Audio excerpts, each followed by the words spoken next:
Pedagang yang jujur. Selamat pagi Bapak Ibu, saudara-saudari yang dikasihi oleh Tuhan Yesus.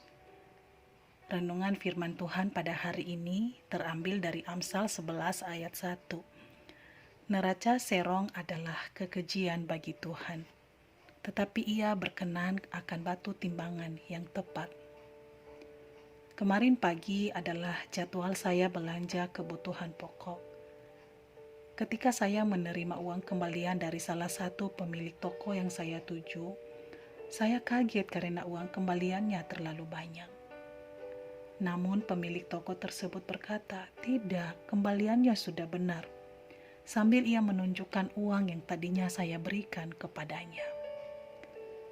Ternyata saya keliru dalam memberikan lembaran uang untuk membayar belanjaan. Dan pedagang jujur tersebut tidak mengambil keuntungan dari kekeliruan saya. Saudara, berapa sering kita menemukan pedagang demikian? Saya juga pernah dikejar oleh seorang pedagang karena setelah membayar dan mengambil barang belanjaan, saya lupa kalau ada kembalian uang.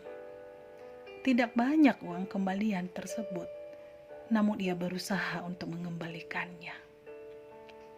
Saya tidak tahu apakah pedagang ini seorang Kristen yang sedang belajar menjadi murid sejati dalam sebuah kelompok tumbuh bersama, sehingga kejujuran di hadapan Allah adalah prioritas utama dalam ia menjalankan usahanya.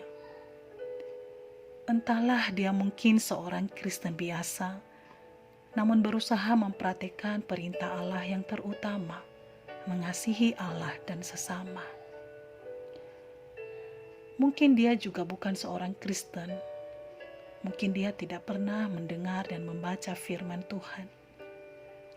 Namun bertemu secara langsung dengan pedagang-pedagang yang jujur ini, tidakkah mengingatkan kita sebagai anak-anak Tuhan bahwa kita seharusnya bisa melakukan lebih lagi dalam menjunjung tinggi kejujuran, dalam menjalankan segala pekerjaan dan usaha kita dengan hati yang rindu menyenangkan hati Allah, dan sebagai orang-orang yang telah diselamatkan oleh Tuhan Yesus, serta sudah tidak hidup lagi di bawah kuasa dosa.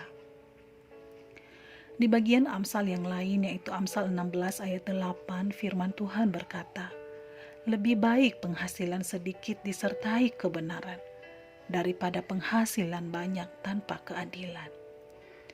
Dari ayat firman Tuhan ini, Allah ternyata disenangkan bukan karena keberhasilan dalam mengumpulkan banyak, tetapi Allah jauh lebih disenangkan tatkala menyaksikan anak-anaknya hidup dalam kejujuran dan kebenaran, yang tentu saja menjadi bukti nyata bahwa anak-anak Tuhan sama sekali tidak terikat kepada sesuatu yang fana dalam dunia ini, melainkan hanya terikat kepada Allah, sumber segala yang baik. Dalam Amsal 11 ayat 1 sebagai dasar renungan di pagi ini, di dalam terjemahan FAYH, firman Allah yang hidup berbunyi demikian: "Tuhan membenci penipuan dan senang akan kejujuran."